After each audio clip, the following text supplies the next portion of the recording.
खुलुमबाय नोंथांमोन गोदान मोनसे भिडिअ बयखौ बरलायबाय ओमफ्रायथ' बाथ्राया जाहैबाय दिनै बि भइसनि सायाव बे भिडिअखौ सावरायनाय जागोन एबार बे भिडिअ बि भइसनि सायाव जागोन आरोखि थ' बि भइसनि जिथु माने दाखालि पेलगामाव थांनानै जिबायदि माने भिडिअ लाबोबाय बि भइस बिथाङा थ' बिथांनि चेनेला माने 22 लाख साबस्क्राइबारमोन बेलेगनियाव माने बेलेग मबाइलफोराव मिलियनाव देखायो आंनियाव लाखाव देखायो माने दा जेखि जादोआ तो 22 लाखमोन आरो किन्तु रिसेन्ट जितु भिडिअ होबाय पेहेलगामनि सायाव माने बिथाङा मोनसे फार्स्ट भिडिअ हगारदोंमोन सानबा सिगाङाव 5 days ago तो नोंथांमोन आं स्क्रिन रेकर्ड खालामनानै देखायनोसै तो आं साइडआव एसे साइडआव होनो हागोन आङो नैबे नैया नै मोनसेया माने 5 days ago बियो भिडिअआ माने 8.6 लाख भिउस मोनबाय दासिम लागे तो बेयावनो जि माने बि भइसआ फार्स्ट भिडिअ हगारनायाव जितु काश्मीरनि अट' माने ड्राइभार बिथाङा रोखायै बुंदोंमोन जे काश्मीरा इन्डियानि नङा होननानै तो बिथाङा पेहेलगामाव थांनानै थार माने मा जामारदों एक्चुअली नङा होमबा बिनि माबाखौ दिन्थिनो नागिरदोंमोन बियो तो बेयावनो बायदिसिना माने दान्थे बिदान्थे जानो गोनां जादों काश्मीरी लकेलफोरजों तो सेकेन्ड जितु भिडिअ हगारदों माने 3 days ago तो बे भिडिअआवनो माने बिथाङा कन्ट्रभार्सि जाबाय नालाय एसे हाइलाइट जाबाय एसे भाइरेल जाबाय भिडिअफोरा गोसारबाय मा होनना बुंगोन बिथिं नेसनेल मिडियाबो कभार खालामबाय टाइम्स नाव आसामनि निउज मिडियाफोराबो कभार खालामबाय ND24 दिल्ली ओमफ्राय आरो मोनसेया मामोनथाय आं बावबाय किन्तु आसामनि निउज चेनेलाबो कभार खालामदोंमोन आरो बिनि जि क्लिप जे अट' ड्राइभारनि जितु क्लिपमोन बियो काश्मीरा इन्डियानि नङा होननानै बुंनाय मोनसे क्लिप भाइरेल जादोंमोन तो बे भिडिअखौ माने बि भइसनि भिडिअखौ माने गोबां इउटिउबारफोराबो रिएक्सन होदोंमोन बेनि सायाव भिडिअ बनायदोंमोन तो बेयाव थारमाने नेसनेल मिडियाबो बे भिडिअखौ होदोंमोन जायनि जाउनाव बे भिडिअआ सानथामाव 18 लाख भिउस मोनदों आरो साबस्क्राइबारखौ 24 लाख बारबाय दायो साबस्क्राइबाराबो बिना माबा जाबाय आरो बांबाय आरो बिनिया साबस्क्राइबारनिया नोंथांमोना नुनो मोनदों स्क्रिन साइडआव 24 लाख माने बारबायानो 24 लाख साबस्क्राइबार मोनबाय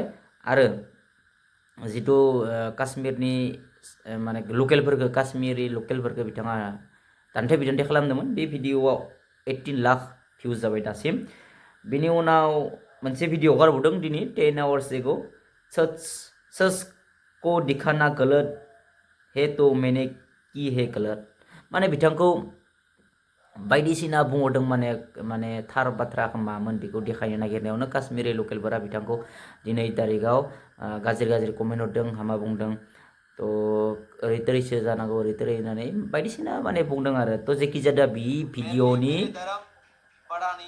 भिडिअखौ जोङो कमेन्ट खिनिखौ नायगोन जोङो कमेन्ट मा कमेन्ट होदों तो नोंथांमोना नुगासिनो दङ दायो बेखौ जोङो दायो माने साइडआव देखायना होबाय थादों तो बे भिडिअखौ जोङो नायनोसै रिएक्सन होनोसै नङा होमबा बेनि उनाव कमेन्टबो फरायनोसै जोङो स्वागत करते हैं तो आप सब इस वीडियो में जरूर से बने रहना क्योंकि मैं आज आप सभी को ऐसे एक सच्चाई दिखाने वाला हूं और एक ऐसी सच्चाई भाई साहब आप लोग हैरान हो जाओगे कि यहाँ पे देश के नाम पे दोगलापन चल रहा है भाईचारे के नाम पे दोगलापन चल रहा है यहाँ पे आप सभी को दिखने को मिलेगा और हाँ भाई साहब मैं आप सभी को बताता हूँ आप सभी को जो लोग वीडियो देख रहा है आप लोगों को वाकई बहुत गुस्सा आ रहा है बहुत ज्यादा गुस्सा आ रहा है क्यों क्योंकि मैंने कश्मीर की सच्चाई लोगों के सामने रख दी इसलिए आप सभी को गुस्सा आ रहा है आप सभी को गुस्सा नहीं आना चाहिए आप सभी को वाकई क्या ये सब कश्मीर में चल रहा है आप सभी को हैरान होने की जरूरत है अभी कश्मीर में भी पाकिस्तान को सपोर्ट करने वाले लोग हैं कि कश्मीर में भी भारत माता की जय बोलने से डरते हैं तो आप सभी को सोचने के बारे में मैंने किसी को भड़काया नहीं है मैंने कुछ नहीं गया वहां पे आप सब पहले ये जो मैंने स्पेस रखा था वो आप लोग पहले सुन लीजिए। न्यूज वाले ऐसे न्यूज ले रहा है, निउस खालामनायनि पूरा खाली जगह देख के लेते हैं। माने खालि जायगायाव माने खालामदों आरो एडभार्टाइजानो फैना होलायबायलै गाजा एडभार्टाइजानो फैना होलायबाय भाई मैं वहां पे जाके मीडिया को सर्चिंग करने लगा कि वो लोग कैसे शूट कर रहा है वीडियो को, कैसे क्या कर रहा है। मैं कश्मीर के लोगों को गलत ठहरने नहीं गया था। वहां पे जो लोग डिफेंस में काम करते हैं ना, जो लोग एक्चुअल में रियल इंडियन है ना, उनको पता है कि कश्मीर में अभी क्या चल रहा है, अभी की सिचुएशन क्या है, और वहां के 90% लोकल लोग की थिंकिंग क्या है, उनको 100% पता है। कश्मीरियन के थॉट्स ना 90% अभी तक बदला ही नहीं। सोलायाखै नङा मा सोलायाखै दाबो बिथांमोननि माइन्डसेटआ पाकिस्ताननि सायावनो माने दोङो थारमाने मोजां मोननाय इन्डियानि माबायाव गैया थारमाने कभी कोई दिल से 90% लोग सोचता ही नहीं कि हम इंडियन हैं और इंडियन होने का हमें गर्व है।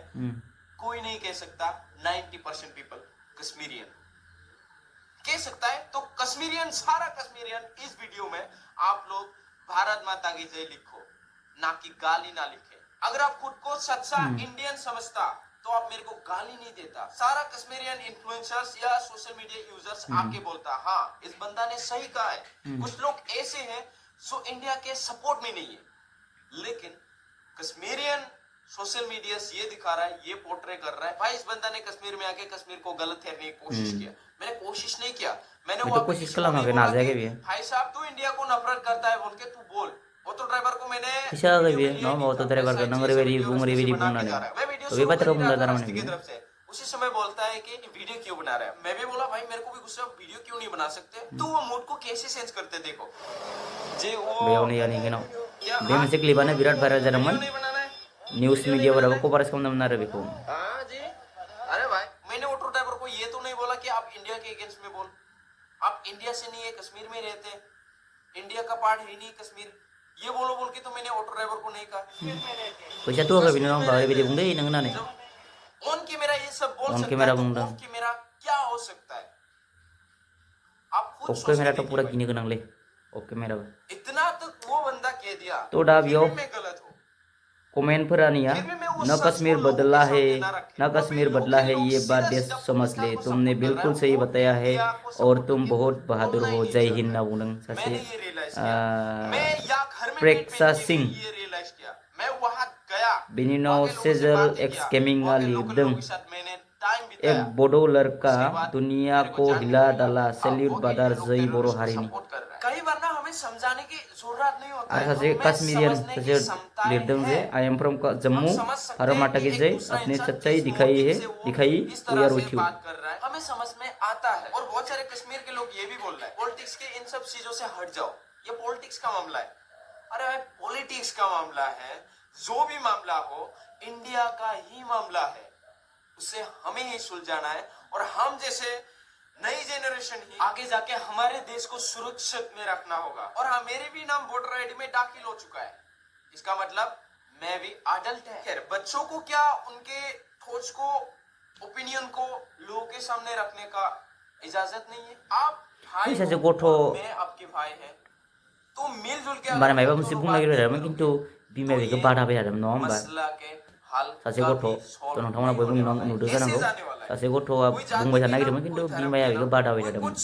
ऐसे नाम तो ले मा जागोन नङा होमबा ये सब दांगाबाजी करता रहेगा। बर' सोदोब लागायना होबाय बेयाव दाङाबाजि। 95% Kashmir Muslim supporting Pakistan, alarming situation for India. बहुत सारे लोग ये भी सोच रहे हैं कि भाई व्यू के लिए वो कहाँ जाके क्या वीडियो बनाए भाई, जान के बिना परवाह करे। भाई यहाँ देश के बारे मेरला कमेन्ट दङ फरायजोबनो हानाय नङा आरो भिडिअ बहुत गोबाव जागोन। तो नोंथांमोना बे भिडिअखौ नायबाय जानांगौ दासिम।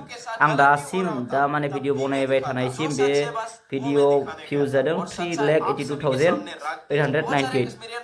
तो बेखिनियानोसै रिएक्सन खालामबाय एसे भिडिअखौ नायनानै। तो नोंथांमोना नायखांनायबानो जाबाय। पर्दे के पीछे था वो थैंक दिखा यू। दिया। नो डाउट 10% बहुत अच्छे लोग हैं, मैंने बार बार बोला है।